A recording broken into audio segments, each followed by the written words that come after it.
کیا ترقی کا مطلب صرف یہی ہے کہ عورت کا چہرہ سامنے آ جائے؟ کہتے ہیں نہیں، ہم چہرے کے اندر اس کے بغیر بھی ترقی کر لیتے ہیں۔ اب جو طالبان کی حمایت کرتے ہوئے نظر آتے ہیں ہمیں، تو طالبان جو ہیں وہ تو بڑا پردے کے لیے بولتے ہیں، اور ان کے جو حلیے ہوتے ہیں وہ بھی سب کے سامنے ہی ہیں، لمبی لمبی داڑیاں اور پتہ نہیں کیا عجیب و غریب ان کے حلیے ہوتے ہیں۔ علیکم ناظرین، میں ہوں آپ کی ہوسٹ آمنہ عظمت، اور آپ دیکھ رہے ہیں اسٹے ود آمنہ۔ اور جیسے کہ آپ لوگ جانتے ہیں کہ میں ڈیفرنٹ شخصیات کو اپنے چینل پہ لاتی ہوں، اپنے شو میں بلاتی ہوں، یا ان کی طرف جا کے ان کے انٹرویوز کرتی ہوں، ان سے پوچھتی ہوں حکومت سے ریلیٹڈ، ان کی پرسنل لائف سے ریلیٹڈ، اور آپ لوگ ایسے ایسے سوالوں کے جوابات جانتے ہو جو کہ شاید انہوں نے پہلے نہ دیے ہوں۔ جیسا کہ آپ میرے گزشتہ کافی انٹرویوز دیکھ چکے ہوں، اور آپ کی رائے میرے لیے بہت اہم ہے۔ آج میرے ساتھ موجود ہیں پاکستان کے نامور جرنلسٹ اوریہ مقبول جان، کسی بھی تعارف کے محتاج نہیں ہیں، تو چلیے بات کرتے ہیں اوریہ مقبول جان صاحب سے۔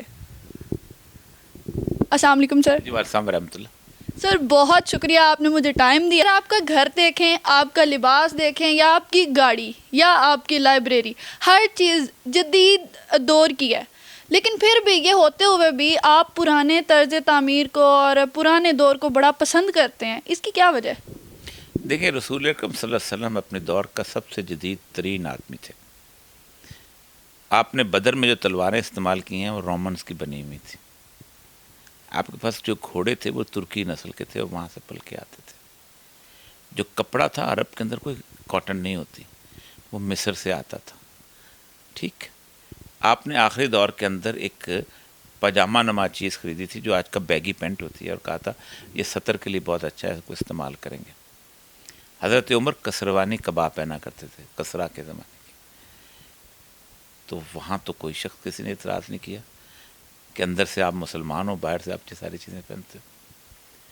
قائد اعظم جو تھے وہ سر سے لے کے پاؤں تک ویسٹرن نظر آتے تھے۔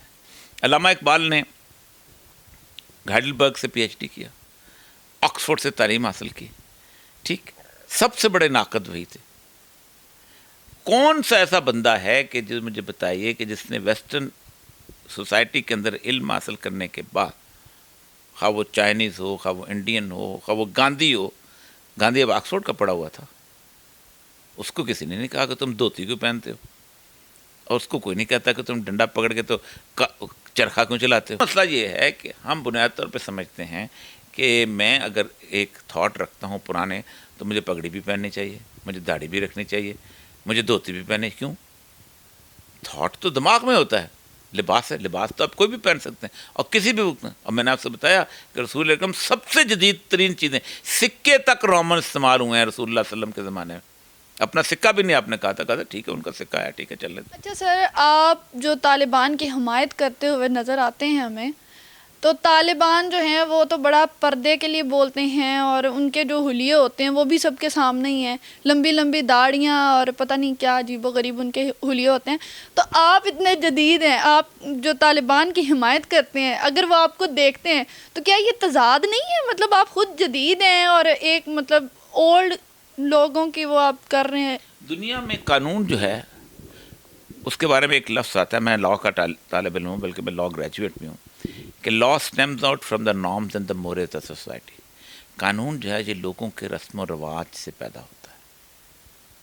یہ نہیں ہو سکتا کہ یورپ میں ایک رسم نہ چلتی ہو، آپ اس کا قانون وہاں نافذ کر دیں، یا آسٹریلیا میں ایک رسم موجود نہ ہو تو وہاں قانون نافذ کر دیں۔ افغان میں طالبان کا حامی ہوں، افغان معاشرے کے اندر 99.9% لوگ جو ہیں وہ داڑھی رکھتے ہیں، 99.9% لوگ جو ہیں وہ پگڑی پہنتے ہیں، 99.9% عورتیں جو ہیں وہ حجاب لیتی ہیں، بلکہ وہ برقع پہنتی ہیں۔ ہندو عورت بھی حجاب لیتی ہے وہاں اگر موجود ہے۔ وہ افغان ایک دوسرے کو تانا دیتے ہیں، وہ کہتے ہیں تسنگ پختانہ دی منسکی، تم کیسا پٹھان ہے کہ نماز نہیں پڑھتا۔ وہ یہ نہیں کہتے تم کیسا مسلمان ہے کہ نماز نہیں پڑھتا۔ وہ ان کی معاشرتی روایت کے اندر سلا ہوا ہے، اسی لیے وہ اس طرح کے، تو ان کے لیے وہ قانون جائز ہے، ان کے لیے، کیونکہ انہوں نے اپنے رسم و رواج سے قانون۔ میرے پاس جب اسلام کا قانون آئے گا میں اس کے حساب سے سوچوں گا۔ اسلام کے اندر دو طرح کا پردہ ہے حجاب کے حساب سے، ایک پردہ چہرے کا ہے، ایک پردہ چہرے کا نہیں ہے۔ خیال میں عورتوں کے لیے کون سی سچویشن بیٹر ہے؟ پردہ کس قسم کا کرنا چاہیے ان کو؟ دیکھیں، پردہ اس طرح کا کرنا چاہیے کہ جو پرووکٹیو نہ ہو. اور دیکھیں اسلام، دیکھیں ایک تو یہ ہے اسلام، یا تو آپ اسلام قبول کریں یا نہ کریں. جب آپ لا الہ الا اللہ محمد رسول اللہ کہتے ہیں تو جو رسول اللہ صلی اللہ علیہ وسلم کی تعلیمات ہیں اس کے مطابق آپ کو عمل کرنا پڑے گا. اور وہ عمل جو ہے آپ صلی اللہ علیہ وسلم نے بتایا کہ پردہ جو ہے وہ بنیادی طور پر آپ کی زینت نمایاں نہ ہو. چہرہ آپ وہ چیزیں جو کہ الا من ظہر کا جو لفظ آتا ہے کہ جو چیزیں دکھانے کے مجبوراً ہاتھ ہے، پاؤں ہے، چہرہ ہے، یہ دکھا سکتے ہیں. زینت نمایاں نہ ہو تاکہ اس سے معاشرے کے اندر بگاڑ پیدا نہ ہو. اس لیے سر لیکن یہیں پہ بات ایک اور سوال اٹھتا ہے کہ ہمارے جو مولوی حضرات ہیں وہ تو کہتے ہیں کہ آنکھیں بھی نہ نظر آئے. جو پٹھان ہیں ان کے وہ ٹوپی والے برقعے ہوتے ہیں، عورتیں بیچاری گر جاتی ہوں گی چلتے چلتے اکثر. تو مجھے بتائیں کہ پھر وہ کون سا پردہ ہے؟ آپ نے کہا کہ چہرہ نظر آ سکتا ہے. دیکھیں دو طرح کی روایتیں ہیں. ایک جو بہت احتیاط کرتے ہیں وہ چہرے کا پردہ بھی کرتے ہیں. پخوان جب وقت آئے گا معیار بدلے گا. آپ کی مرضی سے کیوں بدلیں؟ کیا آپ ان کی مرضی سے بدلو گے؟ کیا آپ ان کی مرضی سے واپس شٹل کاک برقعے پہ آؤ گے؟ نہیں آؤ گے نا. آپ کون ہوتے ہیں؟ اس لیے وہ آپ سے پوچھتے ہیں آپ کون ہوتے ہیں میرے پر کمنٹ کرنے والے؟ کیا وہ ترقی کا مطلب صرف یہی ہے کہ عورت کا چہرہ سامنے آ جائے؟ کہتے ہیں نہیں، ہم چہرے کے اندر اس کے بغیر بھی ترقی کر لیتے ہیں. سر چہرے کے بنا ترقی، مجھے یہ بتائیں کہ افغانستان کی جو ترقی ہے وہ کس نہج پہ ہے؟ کون سا لیول ہے اس کا؟ دیکھیں سوسائٹی میں اگر اس طرح کے ملک نکالنے ہیں تو میں آپ کو 10 ملک اور بھی نکال دیتا ہوں کہ جہاں بالکل ترقی نہیں ہوئی لیکن چہرے پہ پردہ نہیں کرتے. میں افریقہ کے 50 ملک آپ کو نکال دیتا ہوں، کوئی افریقن عورت پردہ نہیں کرتی. کیا وہاں ترقی ہوگی؟ کیا پردہ اس کی ترقی کی راہ میں رکاوٹ بن گیا؟ نہیں، بالکل مختلف چیز ہے. پردے کا کوئی تعلق ہی نہیں. ترقی انسان کے لیے ہوتی ہے، انسان ترقی کے لیے نہیں ہوتا. بہترین عمارت کے اندر بھی اگر 10 لاکھ بچہ جو ہے وہ انسٹیٹیوشن میں پل رہا ہے، جس کو ماں میسر نہیں ہے، جس کو باپ میسر نہیں ہے، جو ٹوٹلی اس چیزوں سے، اس رشتوں سے ناآشنا ہے، آپ مجھے بتائیے کہ 10 لاکھ بچہ ہر سال جو پل رہا ہے صرف ایک ملک کے اندر، وہ کیا کرے گا؟ تو ترقی کے معیار آپ کے نزدیک یہ ہوں گے بڑے شاندار قسم کے.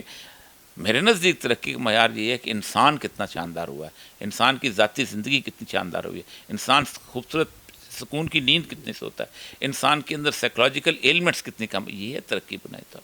جی تو ناظرین آپ نے دیکھا کہ اوریہ مقبول جان ہمارے ساتھ موجود تھے اور ان سے ہم نے جو بھی سوالات کیے انہوں نے بہت تسلی بخش. طالبان کی بات ہو یا جدید دور اور پرانے دور کی بات ہو، تو ہم تو ہوئے اس چیز سے بہت متاثر اور بہت انجوائے کیا ان کے ساتھ بات کرنا.